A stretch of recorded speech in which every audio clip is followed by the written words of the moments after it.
Good morning, good afternoon, good evening, ladies and gentlemen, wherever you may be in the world. Welcome to today's conversation on Gift of Healing TV.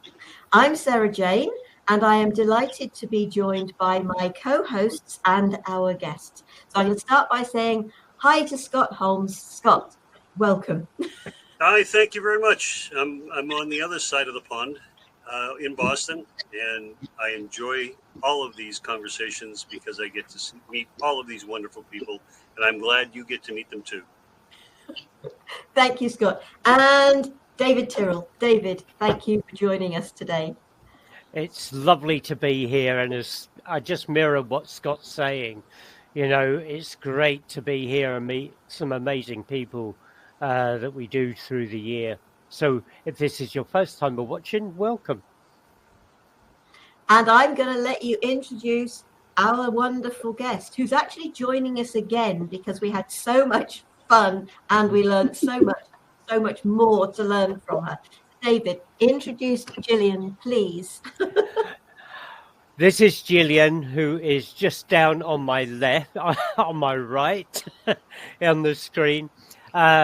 Gillian was with us about 4 months ago and talking about the use of herbs and all the natural products and the flowers and everything else. And there was so much information. We had to ask you back, Gillian, because there is such a need, I think, for people to really to be aware of the natural products as well that can help go alongside and support our well-being. So welcome back, and over to you, Gillian. Thanks very much, David. Hi, Sarah and Scott, and hi, everyone. It's really good to be back again in this part 2, and looking forward to having a good time again this evening. For those of you who missed the first episode, I'm a natural medicine and energy healing practitioner, and I do all sorts of therapies. I also have a herb shop and wellness hub. So hopefully you can catch the first episode where we went to a whole lot of different parts of the importance of natural products and benefits. And this time we're going to go and address some of the points that we couldn't address last time, as well as some other things that are also really important to talk about. So I'm really looking forward to that with this group again. It was so much fun last time. It was, thank you. It was so special. And there's so much on our doorsteps that we can have a look at and recognize and support ourselves with out there. And I think tonight we're going to look at some in particular herbs, spices, etc., that can support us for different things.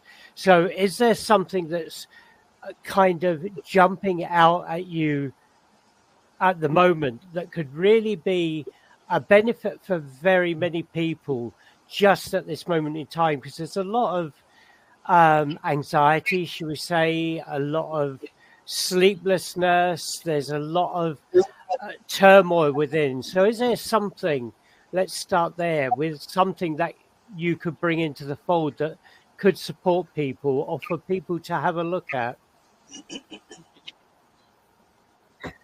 Yeah, so if you're looking for something that supports the nervous system, and also if you're finding that you're having trouble with sleep, a plant that is often these days overlooked but is very supportive for all of these points is lavender. And some of you may think, oh, that's an old granny herb. My grandma smells of lavender. But it's been with us throughout history, and lots of wisdom comes with it. But it's a very powerful and very beautiful and gentle herb for helping people to sleep. So you will know about lavender pillow mists that you spray on your pillow to go to sleep. That is one way to use it. You can also use it in your bathing products, in your shampoo, your conditioner, all these things to help smell and encourage taking it into your body and helping to support and calm your nervous system throughout daily use as well. And I think that's really... Sorry, Sarah, you want to say? I was going to say, so I'm thinking about lavender from the perspective of my grandmother and potentially my great-grandmother before that, and remembering that they would make with the dried lavender and they would put them in with their clothes to stop the moths from eating their clothes. And then they would make the little... with the stems, with the flower on top, and then they'd weave them with ribbon. And so you could actually put those then on your pillow. So you haven't necessarily got to go to the mists. And I've got lavender growing in the garden, and the bees absolutely love it. And so it's the nature. It's supporting us as humans, but it is also supporting the bees. We can't do without. So it's supporting bees. So it's thinking about these things that help us, but they also support nature. Yeah, and you'll actually find that if you go and sit by a lavender plant and really pay attention, you'll actually notice that things that get close to a lavender plant actually slow down and become a little bit more languid. And it's because you are also relaxing next to this plant, because you're breathing in the essential oils, the volatile oils that have this very calming and flowing sort of property, but they help you to relax. But everything else, even the bees, seem to grow relaxed around this plant. It's a really beautiful relationship to watch. Sorry, Scott. Lavender. I'm sorry, I didn't read it. Oh, okay, my turn. Got it. Yes. Lavender is kind of, it's everywhere and nowhere. It's kind of over here, they add it to different things, but it's a kind of a scaled down version. It kind of sort of smells like it. I had a friend of mine who was a just lovely garden, just one of those she would take people on tours of her garden, and she always had 3 different kinds of lavender, and it was the smell was would just, you're right, it has that effect on you that you just slow right down. It's really well, the lavender species. It's okay.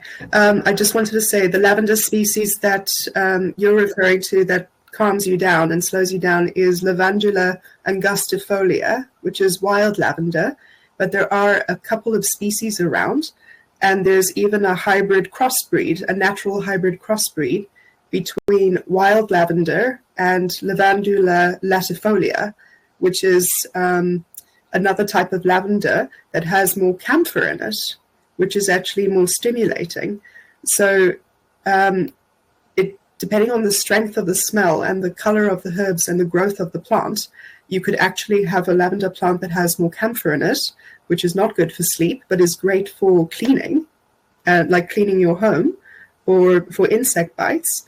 And the true lavender, Lavandula angustifolia, the medicinal one, which is the essential oil, and the one that we use medicinally, that one is for sleep, and that one is for the other healing properties, including a really great antiseptic.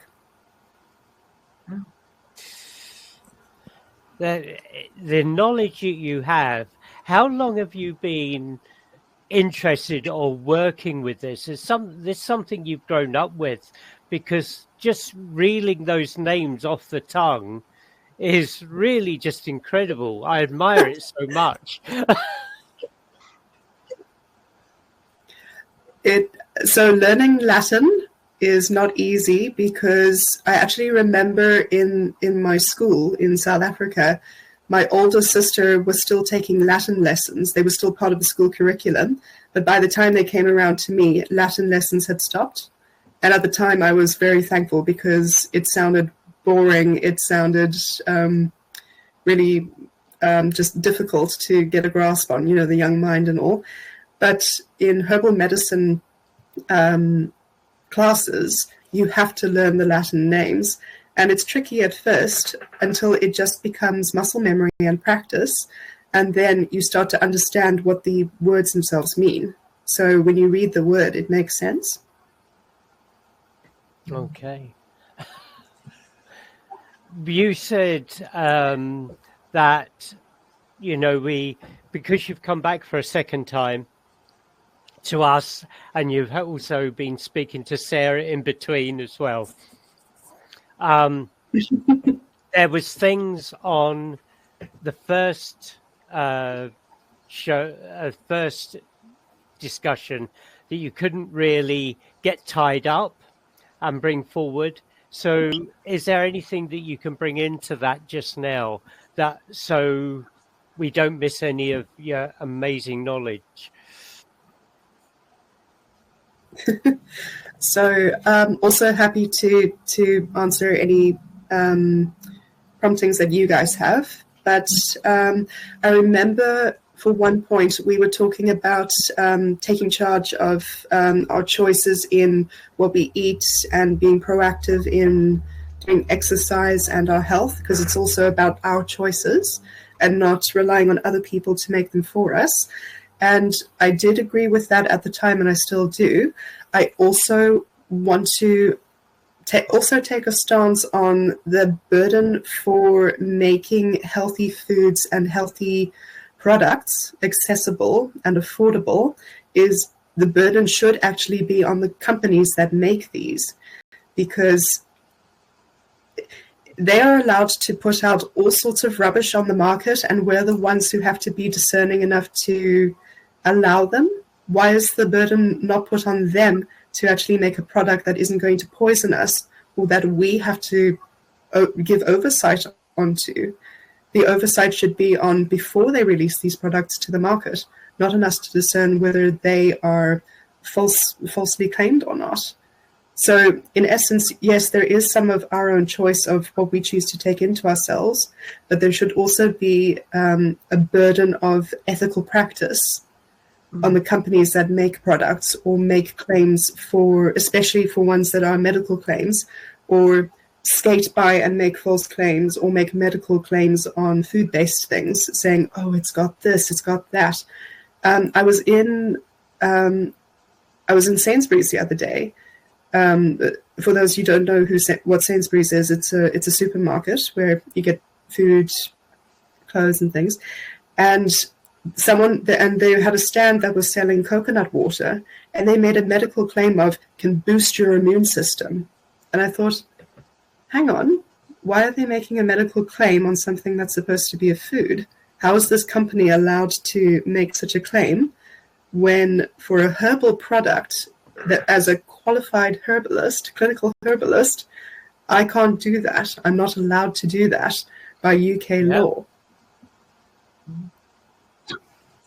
It's crazy. That's true. Sarah. Well, I was just thinking. And these would be claims by science. Yeah, I was just thinking, as complementary therapists, we cannot claim that Reiki or whatever can do anything for people. We're not allowed to make those sorts of claims. But going back to your point about foods, we take sugars, and there are some of them that are actually carcinogenic to the human being.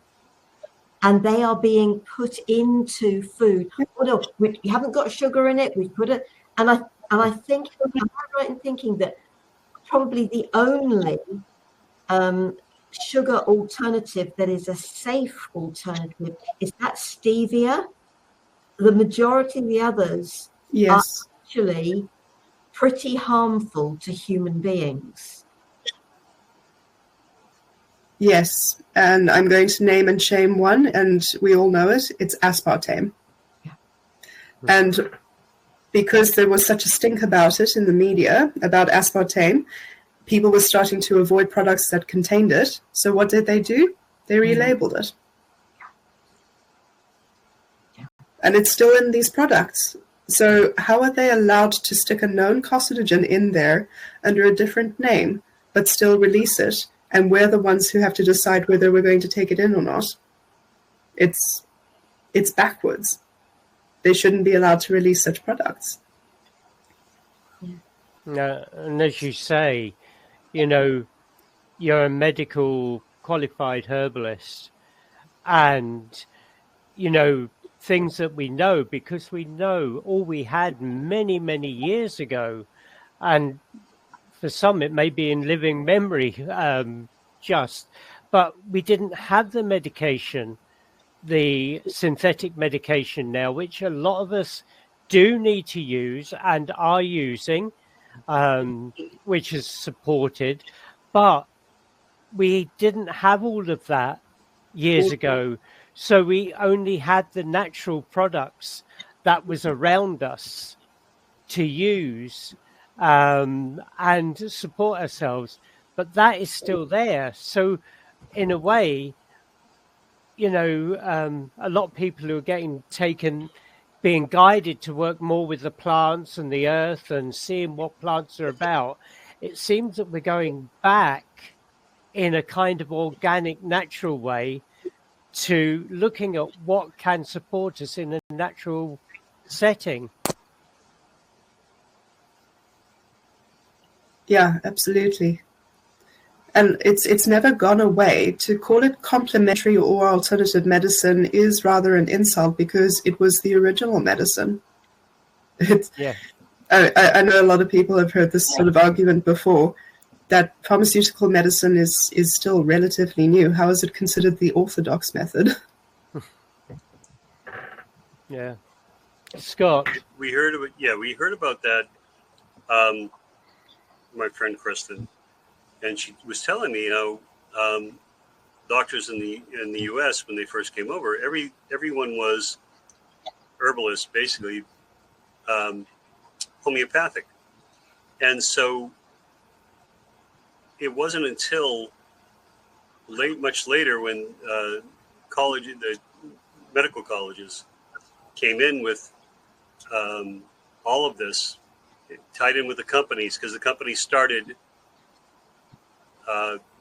dictating what doctors and how doctors would prescribe things. Even today, the practice here is there are salesmen that go into all of the offices, and they sell their product. They say, okay, don't use this one that you've had for the last 40 years because, it's old, it's no good.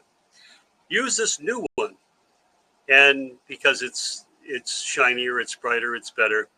And of course, we look at it and we don't know really what the side effects are, what the long-term effects are. You're going to have people that sometimes, I spoke to my neighbor, and she's been on one medication for 45 years. And has never truly questioned about being off of it. And I just look at that and say, please, please stop. Oh, we lost her. So it was just really interesting that what was, as you were saying, David, everybody had those aspects of their life.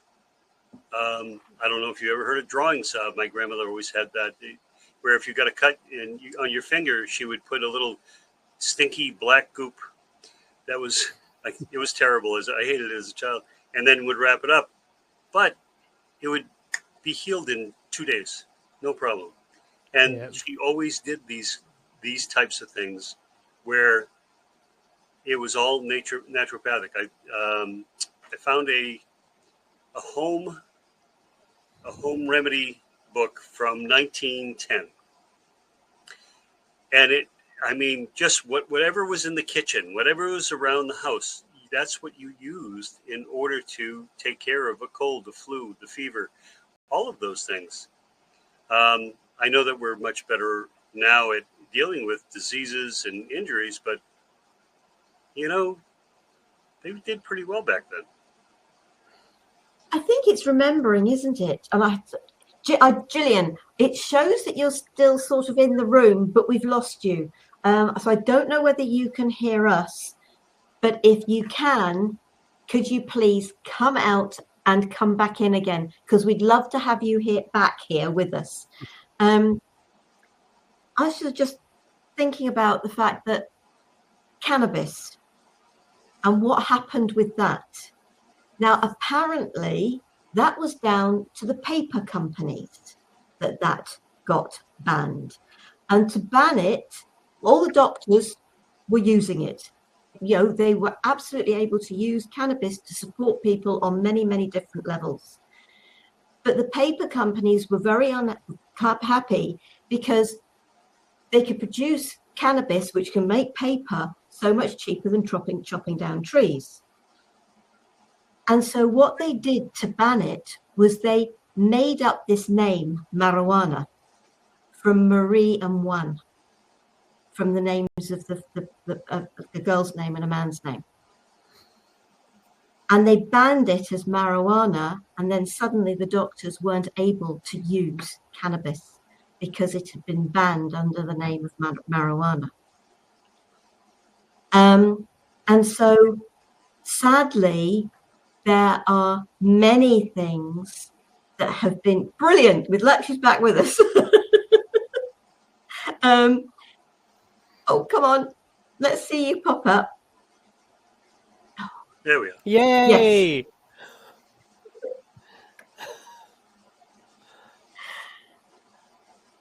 Oh, come on, camera. Let's see Gillian and hear her. Just let's put the light there, and you're going to come through any second. Hello. Thank you. We can hear you. I'm so sorry. I had a power cut. Oh, bless. No. But you're here. Yeah, I had a power cut. I'm so sorry. Not your doing. Not your doing. So I'm just trying to think where you. Oh, Scott was.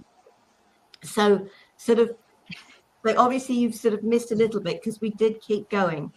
But I'm going to ask a question here because actually in the write-up you put good natural medicine and products, staples we can keep stocked in our home, and I think that would be a good place to carry on from here. What are good things for us to sort of have that we can use instead of sort of some of the stuff that you get from a pharmacist?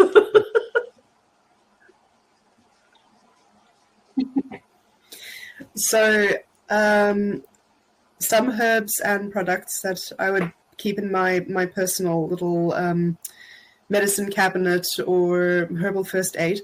Obviously, depending on what grows near you, you may need to alter or look for something that works quite similarly. So, for instance, over in the States, you might have a couple of different herbs nearby you. So these are more from what I know or what's available here in the UK. But I would have some calendula salve because that is very good for scratches, abrasions. It's very soothing for red, itchy skin. And it's very good for the kids as well. So a lot of these things would be good and safe for kids as well. But if you wanted to get very specific, I'd recommend buying Rosemary Gladstar's Herbs for Children. That's a really good book. Lavender essential oil. I know we've already mentioned lavender, but the essential oil is good for putting directly on the skin. It is the one and only essential oil that I would put directly on the skin without being diluted. Even then, it's good to keep some sort of carrier oil in with the medicine container as well for needing to dilute essential oils into, because some people are very sensitive to essential oils. But with the lavender essential oil, you can do a lot of medicinal preparations with that. So that's a good one to keep. Some people may feel this is a controversial choice, but I know this one from personal experience and from learning from my herbal medicine teacher is keeping cayenne pepper powder in with the stock. And the reason is that if you cut yourself in a bit of a nasty way, or you need to staunch the bleeding quickly while you sort yourself out in other ways, or need to organize some help for yourself, cayenne pepper powder stops bleeding. Now, yes, when you shove it in a wound, it's going to sting a little at first because you're shoving powder into a wound. However, it's a styptic, which means it stops bleeding, and it also reduces substance P, which is what causes pain. So that is a very effective use. I have used it myself, and if you want context, I slipped and put my foot through my laundry basket the one day and cut the underside of my toe, and it was very nasty and bleeding everywhere. I shoved some powder in there, did wonders while I sorted myself out and got myself to clean it up. I would keep ginger tincture because ginger is very good as an anti-nausea medication. You can dilute it out into a little bit of water. It's also good for sore muscles. It's a good painkiller and anti-inflammatory. It's a good digestive. So if you are having stomach cramps from indigestion, it helps to warm things up and calm things down. And also helps with a little bit of wind and bloating as well, because it calms things down. Let's see what we have. For me personally, I'm someone who suffers with hay fever. So I like to keep a good stock of nettle leaves on hand to consume. And for those who suffer from seasonal allergies or hay fever, I recommend consuming nettle every day, year-round, because it acts as both a prophylactic and a treatment. And as an energetic plant, it helps with boundary issues. So it'll help you to see, like, where are you allowing things to press in on your energy field and attack you, or where do you feel attacked? Where do you need to create boundaries, or where are you too strong, where you need to allow some filtration? So good plant to work with. Yarrow, I would recommend keeping. What do you do with the nettles? How do you take it every day? You can take it as a tea, and if you want it fresh, you can also make nettle soup. You can cook it into bread. There's lots of ways that you can take it, but I like to take it as a tea. So what, you just put the leaves in the hot water and then and then do it that way? Yeah, you would steep the leaves. Yeah, you steep the leaves in hot water, cover the cup to make sure that all of the good stuff stays in there. Minimum 15 to 20 minutes of steeping. And then either strain it out and drink, or keep the leaves and do at least a 2 to 3 brew cycle. So you can keep brewing it until it completely loses its flavor. So it means you get all the good nutrients, and some nutrients release slower than others, depending on how long you brew the thing for.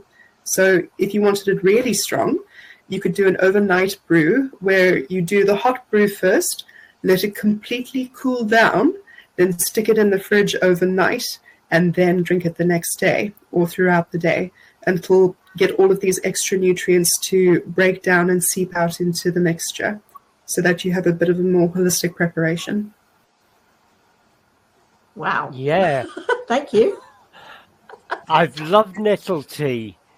And for those who have problems with their circulation, you can do urtication, which is to put them on your sore joints, and it'll encourage blood flow to those areas.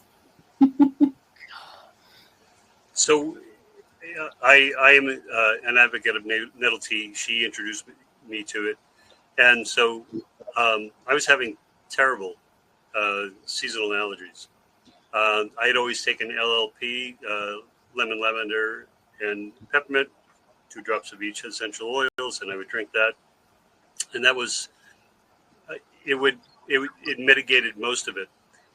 But the nettles, I haven't even thought about my allergies, by the way, which is stunning.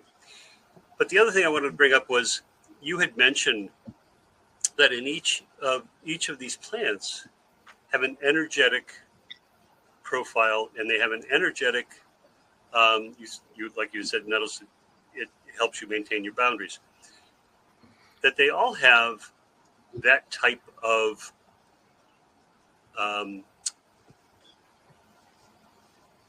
they do those things for us that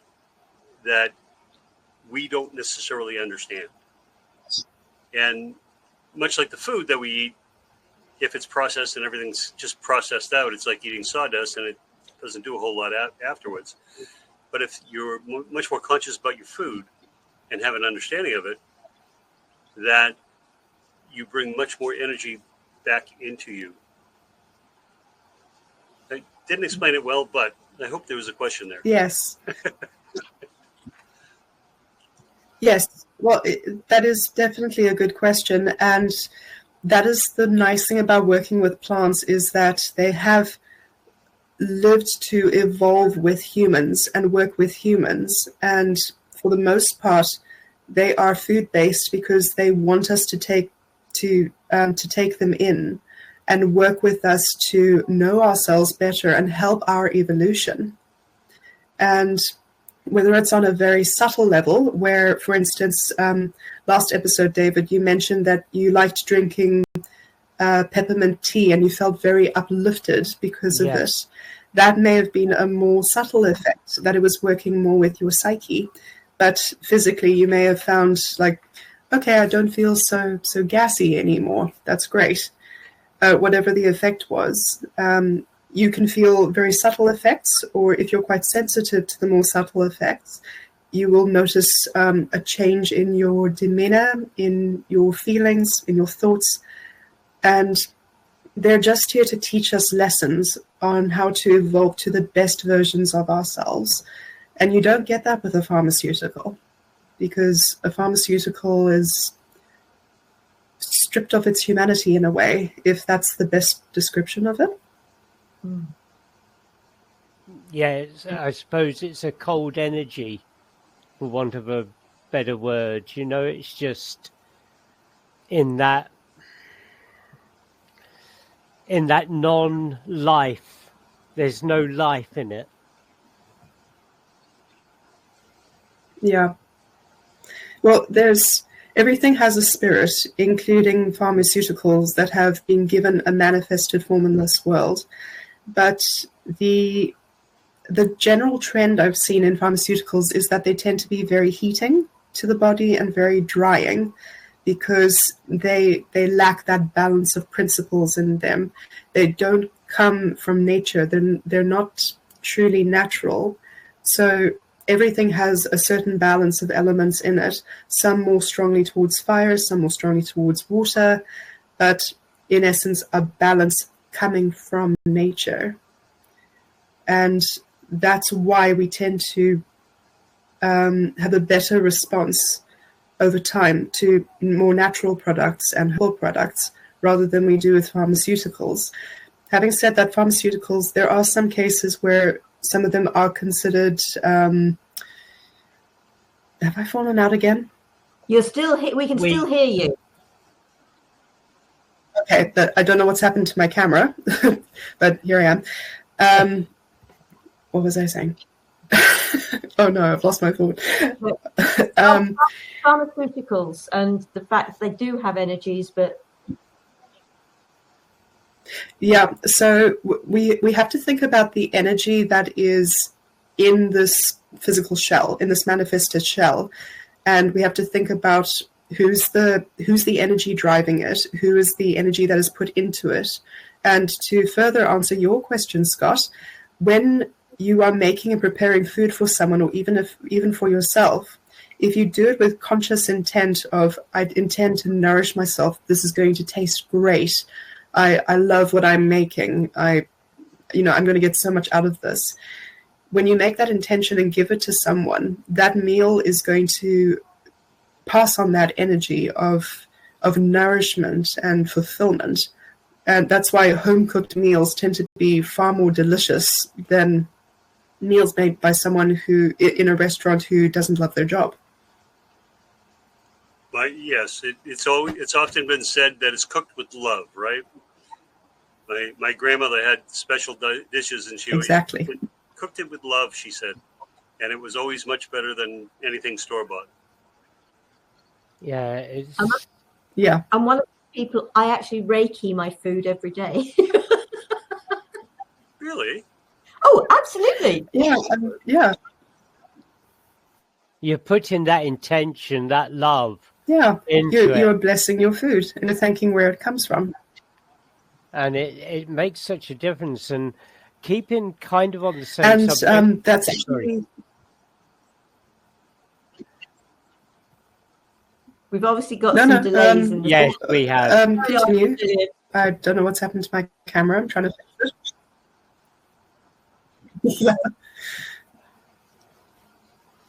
We can hear you, but can't see you. That's all. If you would like to try and come out and come back in. Sorry. It's how do I come out? Where do I go? Close the tab down, go back into your email and come back in, and hopefully we'll see you and hear you. Yeah.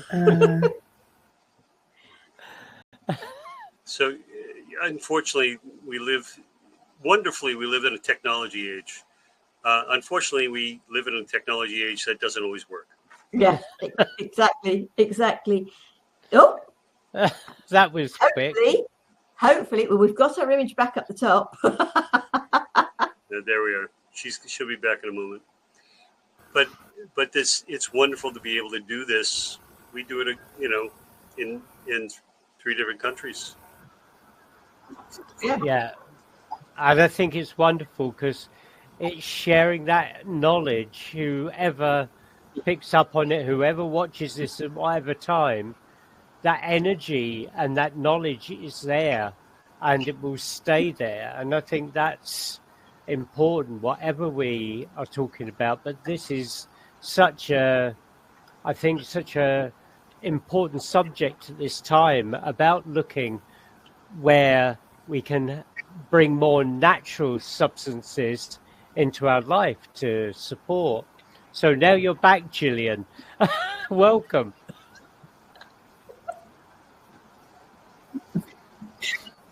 Yeah, I think something's very strongly trying to keep me from saying certain things or didn't like what I was saying. Shame on them. I wanted to pick up on this energy thing that you had. Yes. I wanted to quickly pick up on what you said about the plants having their own energy and their own biofield, or however you describe it. I'm working a bit more with trees now, and it's so important to understand that everything's energy, and they're exchanging the energy with us.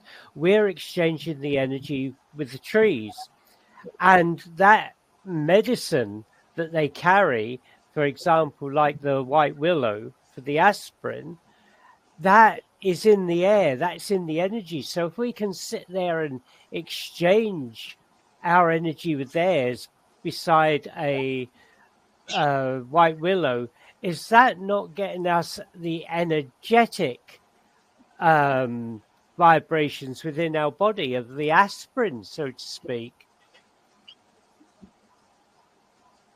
Yes, and a whole lot of other lessons as well.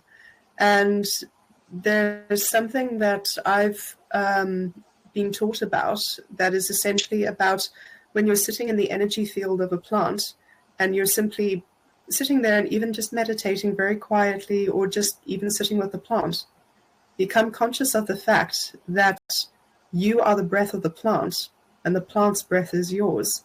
Whenever you breathe out, the plant is breathing in. And if the plant is breathing out oxygen, you are breathing it in. So you are breathing each other. You're already forming a relationship. And when you become conscious of what that relationship is, and you start to notice and become aware of the changes within yourself or the lessons it wants to teach you, that unlocks a whole other spectrum of medicine called quantum medicine, which works on the principles of quantum mechanics. For those who are interested in the science of it, that everything is connected. But for those of us who understand more of the energetic realms, we understand that simple energy exchange, that equal energy exchange, that the plant is gifting something to you. So give something back to the plant to thank it for being present in your life. Isn't that what Indigenous peoples very much do? Isn't that their ethos, their ethics is, sort of, yes, Mother Nature gives to them, but it's really essential that they only take what they require, they use it to the fullest, and they always give back. That's the part and parcel of it, isn't it?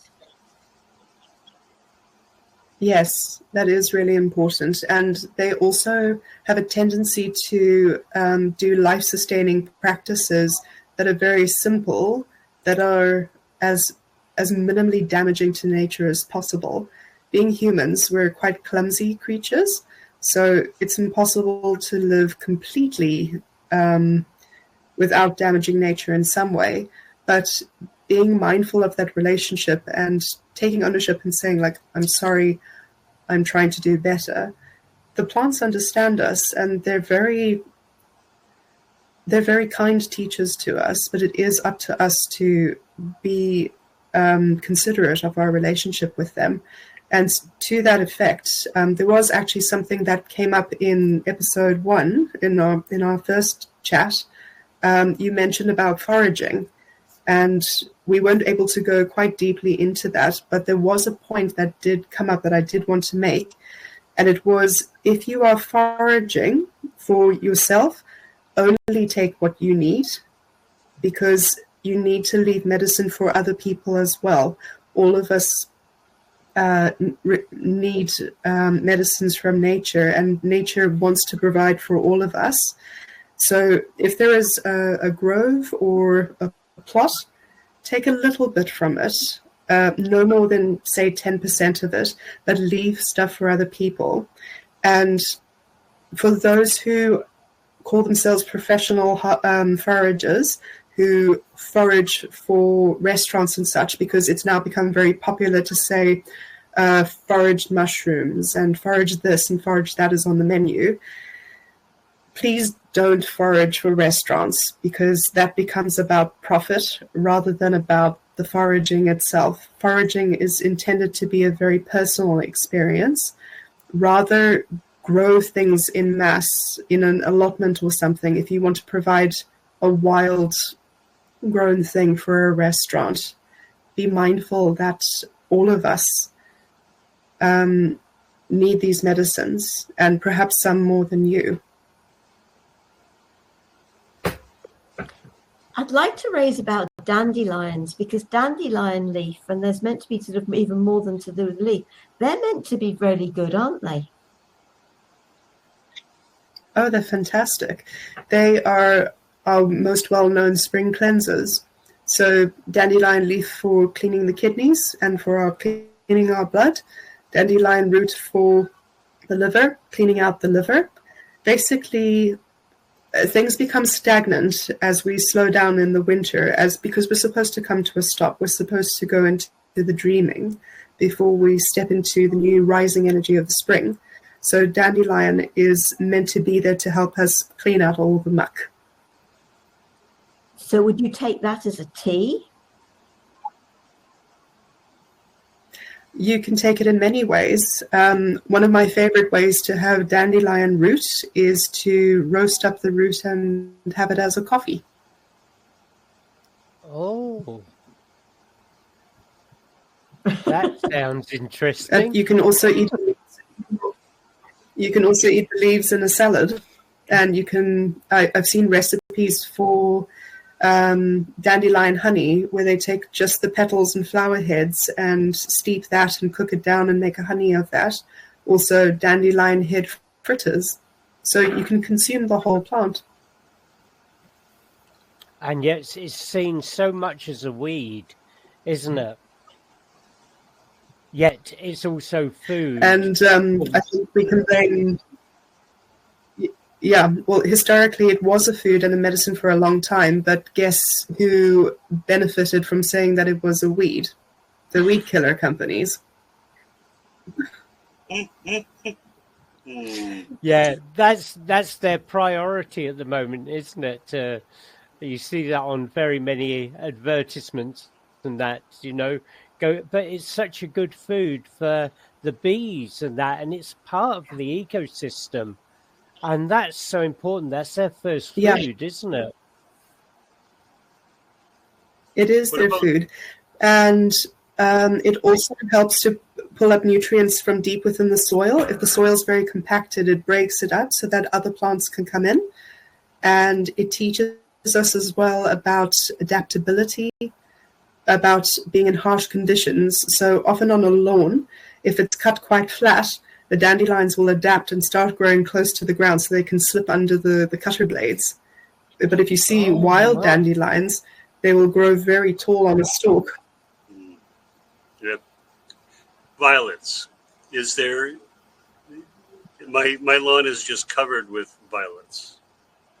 So I didn't know if what Oh, lovely. the medicinal aspect of violets are. I haven't personally worked with violets much, but it seems to be a heart calming or heart. I'm seeing. I'm seeing an easing of the heart, but like as in a sighing, a calming of the self. And sugared violets is a way to consume them. So covering them in egg white and dipping them in a little bit of sugar, you get sugared violets, an old treat, and a candy for your sweetheart. Yeah. Is that where Parma violets came from? Yeah. Oh, right. Candied violets. Wow. And there's so many other things. So, for instance, if you're out in the wild and you come across yarrow, which is a very fluffy-looking leaf, if you've got a nosebleed or you've got some sort of wound where, again, you need to staunch the bleeding, but you don't have anything else on you or no cayenne pepper, you can grab a leaf, crush it so it releases its oils, and rub it on your wound. It'll stop bleeding. It'll start stitching together. If you've got a nosebleed, you can take the leaves and put them up your nose. It'll stop the bleeding. And if there are insect stings or bee stings, if you look for plantain, plantain is very good for crushing up and putting on the sting, and it'll draw the poisons out. There's so much at our fingertips, isn't there? Which, we've so They really kind of neglected. But if anybody who's not knowing what plants are what, I'm sure there's loads of these apps, like a plant app, that you can go and recognize it. So you're making sure you're getting the right plant or that you need at that time and learning to recognize them.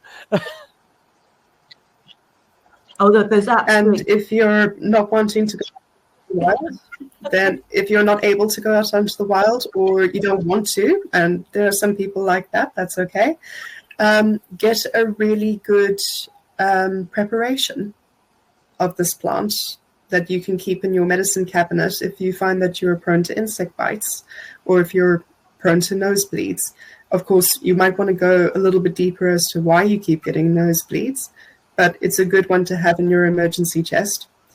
And as to sourcing a good source, I would get it from someone who is a practicing herbalist or who has proper herbal qualifications, because that was something that I did want to discuss this time about genuine practitioners versus scammers or people who maybe are not the best sources of medicine and yet somehow they still get to selling it out there. Just drives me nuts. and this is the thing is there are lots of people in the world who consider themselves herbalists but have taken, say, a 2-week course that they took online, or who haven't done the time for the research, who haven't done the proper coursework, who haven't done perhaps the clinical hours. I think in America it's a lot more grassroots, I believe, where you don't necessarily have to be a clinical herbalist to be considered a herbalist, but a lot of people are putting out 2-week courses or 6-month courses and then calling themselves a herbalist. You need to check the accreditations behind the person and also see how long they've been practicing, because there may be gaps in their knowledge. I see a lot of so-called herbal preparations available on places like Etsy, which boggles my mind, because you just, much like getting something from Amazon, you cannot tell what its quality is. So it's best to seek out your local qualified herbalist and one who's been in practice for, one who's gained a good reputation with their community. That's a really good, important one to tell. How long did it take you? What is for your coursework? So ordinarily it would have taken me 3 years, but I decided to do it part-time, so it took me 5 years. But my course was accredited to a BSc level, even though it was considered a diploma, because it was an independent college rather than a state-run university. So I am accredited to BSc level, and I've also done it in a clinical sense. So I've actually done my clinic hours, which were 500 plus, to make sure that I was qualified to prescribe to people, to make a formula and prescribe. Wow. That's a lot of in-depth work. And like everything else, I presume, you know, you're learning every day when people are using it and the benefits are coming up. That's an ongoing awareness of what these plants can do, isn't it? Yes, and I'm also making the time to build my relationship on a spiritual sense as well, for the truly holistic approach. Because from our first episode, I mentioned that some ailments are more mental and emotional. So you would want to use more subtle medicines like homeopathy or an essence preparation instead of blasting it in with a more physical medicine. So it depends on the person and what they need. And as mentioned from the last time as well, you get to that point from asking lots and lots of questions to the person in front of you and looking at who is this person in front of me, rather than ticking off a list of what do you have, what don't you have. Just going back to the nettles, because of course when I was growing up, and I don't know whether people actually even consider it these days, but if you get stung by a nettle, find a dock leaf and rub that on it. And that's how many centuries has probably that been around? It's just what I know. passed down. And they grow together. Family. Yeah. Old history like that is considered traditional practice information, and that plays into, okay, if we're looking at it scientifically and breaking down what are the chemical constituents. And there was actually a paper that proved that there's actually no constituents that actually neutralize nettle stings, and yet somehow it still works. So you have to ask yourself, on what level does it actually work? Because it does work. Or is it a panacea? Is it a placebo? Or is it the magic that we help that plant to have by the relationships that we formed with it in the past, and therefore carry that knowledge down? Brilliant. Another plant, and I know that it doesn't actually grow here, although people will have it on their windowsills, but aloe vera. Oh, I've got it on mine. I've got it on my windowsill. But that's good for so many different things, isn't it? Oh, yeah. If you break off one of the leaves and you use the gel, it's very good for things like sunburn. So I don't know if people can actually see, but I've actually gone quite red from having been in France for training for the last week. It wasn't a holiday, it was training. But we had to go outside. And of course, it was very, very hot and very, very sunny. So despite wearing a hat and sunblock, I still got color on my face. So in a case like that, and if you actually scroll through my Instagram, you will see a series of photos where I actually show the magic of putting aloe vera on your skin after a sunburn, and went away within 2 days. Wow. And all this is no toxins in it or anything. You're just using what we've got around us. And I think that's wonderful. And I think there's a lot, as I said, I think more and more people are becoming aware or wanting to reconnect back to that way of being. Yeah, and to your point of it's natural and safe, it does depend on where it grows. If you are able to cultivate it in a little pot or in your garden, then you will likely know what the quality of your soil is like. And here's a fun little tip. If you want to grow closer to a plant or have its biochemistry recognize yours specifically, you can take the seeds of a plant and mix your spit with them before you plant them, and it will take in your DNA and start melding with your biochemistry. So if you want a personal herbal medicine cabinet in your garden that is attuned to your personal biochemistry, give it some of your DNA. Wow. Okay. This is just beyond what you think, isn't it? I can see everybody now going outside, and you can just see them. Don't swallow the seeds, people. But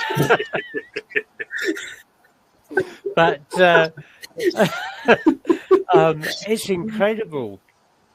We open up a whole world of, not just planting seeds or growing these plants. It's how we can use them and how we can get a closer connection with them.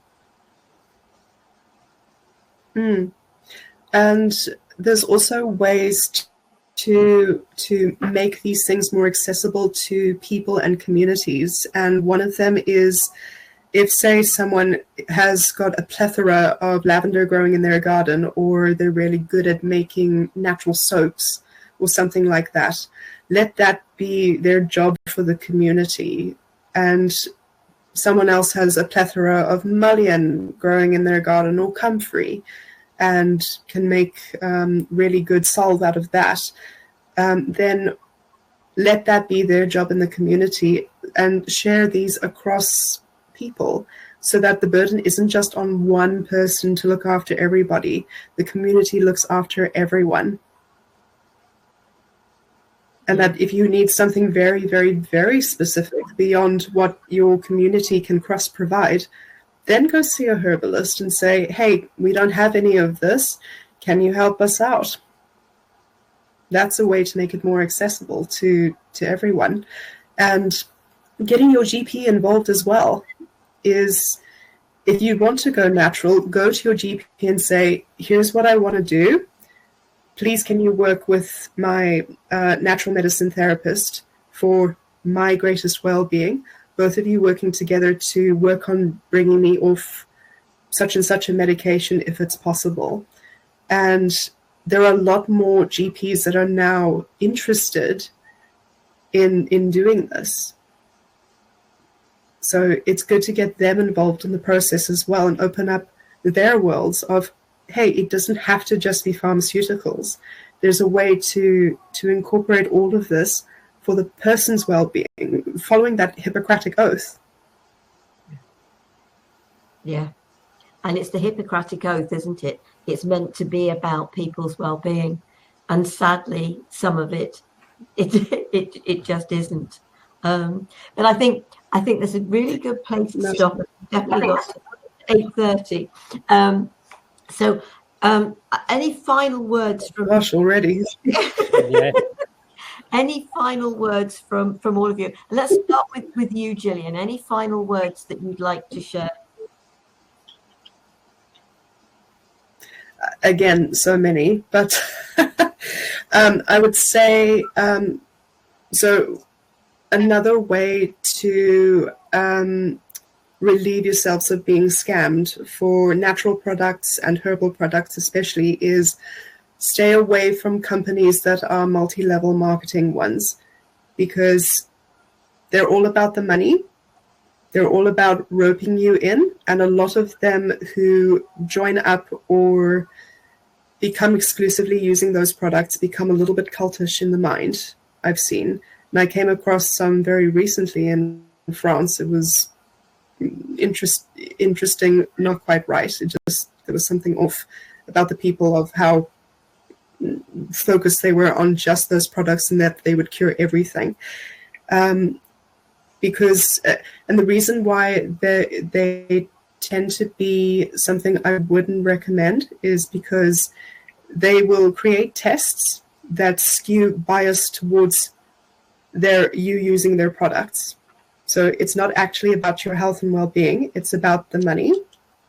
And it's the same with other practitioners who will say to you, my therapies are the only thing you should consider that are going to help you. You shouldn't consider anybody else.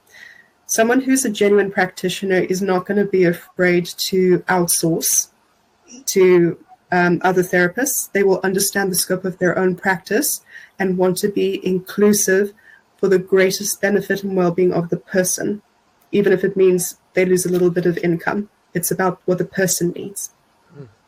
And there's someone I actually recommend whose work I really recommend. His name is Tad Hargrave, and he does a program called Marketing for Hippies. So if you are someone who wants to become really ethical in the work you do and how you promote yourself, he's got some really awesome tips about that. I've taken it, and it's about really resonating with what you do and being honest about what you do, creating good relationships with people. Excellent. Thank you. Scott, any final words? Well, to use your term, brilliant. Thank you, Gillian, for everything that you bring. You open new doors every time we talk. Thank you. You're welcome. And for me, thank you. I know we're seeing each other tomorrow, so I'm sure our conversations will go on in some way. But just want to really thank you so much for coming back a second time. And even that, what's standing out to me from what you said is everybody can work with the energy of the plants around them. That's accessible to everybody. And it's so simple just by sitting and being with the plants. So that's just a great tip. So thank you very much for everything today.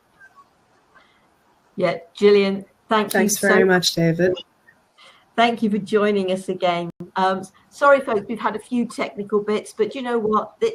We're here, and I hope you've learned something from this. I think all of us have. So, Gillian, thank you so much for joining us again. It's been a real pleasure.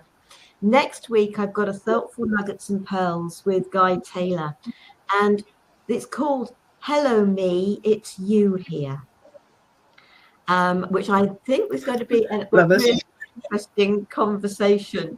And then the following week, we've got another Today's Conversation, Embracing Neurodiversity, and the guest is actually my youngest sister, who has been diagnosed herself. So so I hope that you'll consider, if you wish to learn a little bit more about what all that means, and I think it touches everybody's lives. So do consider joining us again. Thank you to Gillian, Scott, and David. It's been a real pleasure, as always, and we'll see you again soon. Namaste, sweet souls. Thanks again, Sarah. Bye. Bye. Thanks, Sarah.